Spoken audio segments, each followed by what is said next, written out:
pro tip, best place to hide money? Now the only people who can steal from you are people with taste. I got something super cool to show you today. I got my hands on early on the new upcoming Spigen Tough Armor Pro for the Samsung Galaxy Z Fold 5. You see how well that protection runs all around, and it protects that hinge as well. But you gotta see this. You just lift this up and look at that.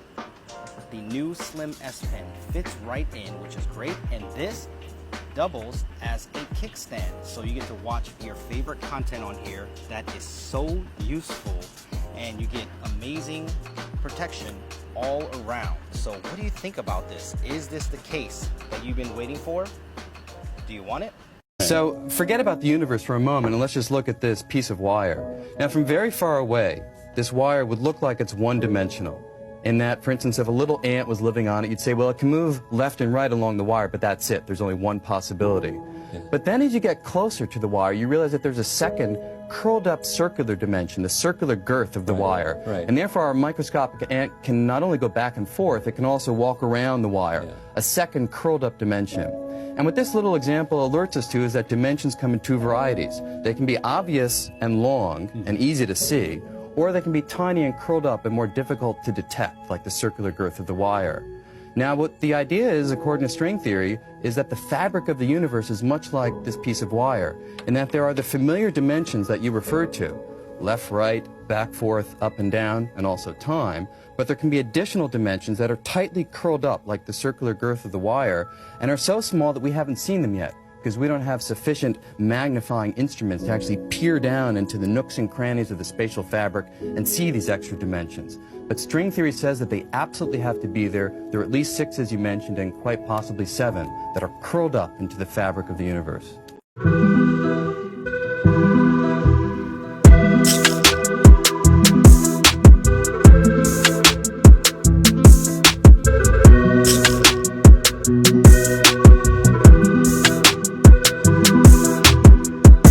70mm IMAX print of Oppenheimer is so big that theaters are literally having to expand their projection booths to make it fit. According to a spokesperson from IMAX, the 3-hour-long 70mm print extends 11 miles when fully stretched out. That's a really big movie. Director Christopher Nolan has long been committed to shooting his projects on film, and more recently, IMAX 70mm. Oppenheimer uses a 15-perf 70mm IMAX format, which was used for portions of Interstellar, Dunkirk, and Tenet. It's the highest resolution format that exists, containing 10 times the amount of detail of regular shooting formats. Because of its 3-hour runtime and the enormous size of the 15-perf 70mm film gauge, IMAX theaters like the TCL Chinese in Los Angeles are having to literally expand their projection rooms to accommodate this movie. Watching it in IMAX means you'll be seeing it as close to how it was shot as possible. Are you gonna go see Oppenheimer in 70mm IMAX? Let us know in the comments.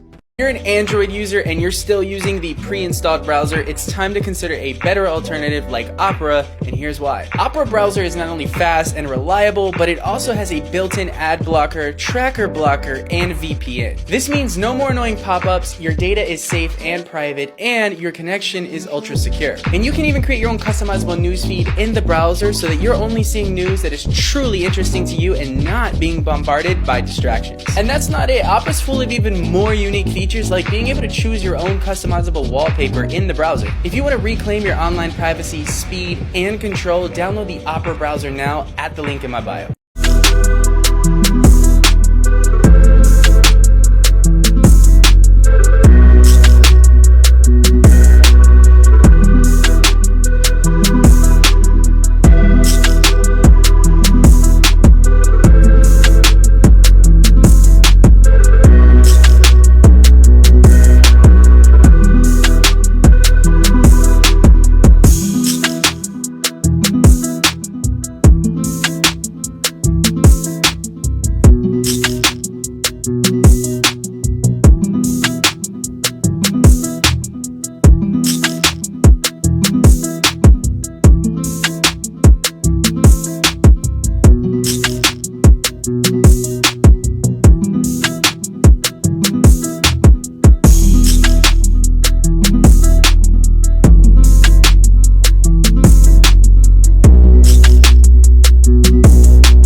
What's the most important thing that most of us don't know about the universe that we should? For me, it's the greatest gift that modern astrophysics has given civilization. In 1957, a research paper was published, including a leading female scientist, by the way, who's under-celebrated. Maybe one day we'll get a good biographer for her. Her name was Margaret Burbidge. But anyway, they published a paper demonstrating that the atoms in your body, the nitrogen, the iron, the carbon, that all of this are traceable to cosmic crucibles deep in the centers of stars. It manufactures them by thermonuclear fusion. The star explodes, scatters that enrichment into gas clouds that make the next generation of star systems, such as we. So it's not like you're out in the universe looking up and you say, yeah, I'm alive in this universe, but I feel small. No, the universe is alive within you, and you should feel large. That revelation that we are not poetically, but literally stardust, borders on the spiritual. And I think everyone, it is their duty to know that.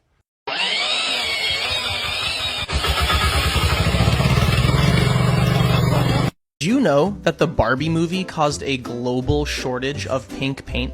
The movie comes out this week, and we don't know a ton about it, but what we do know is that it's really pink. So pink, in fact, that production designer Sarah Greenwood told Architectural Digest that, quote, "the world ran out of pink." And that's basically true. The Barbie movie worked with Roscoe, a paint supplier that is the go-to for Hollywood set design. Lauren Proud, VP of Global Marketing at Roscoe, confirmed that Barbie used as much pink paint as they had, but it's a little more complicated than that. The paint supply industry was one of many jammed up with supply chain issues during the COVID-19 pandemic. On top of that, the deep freeze in Texas in 2021 cut off the company from getting crucial materials to make pink paint. So, Barbie did end up clearing them out of all the pink that they had, but there were a lot of other factors at play. What other movie mysteries should we investigate? Let us know in the comments.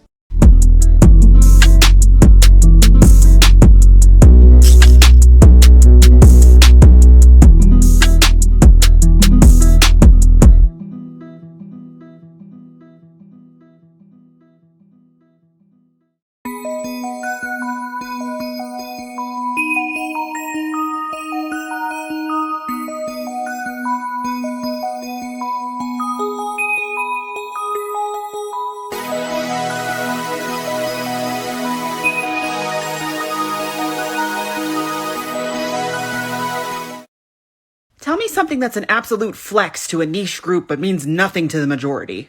I'll go first. I have 2 of these.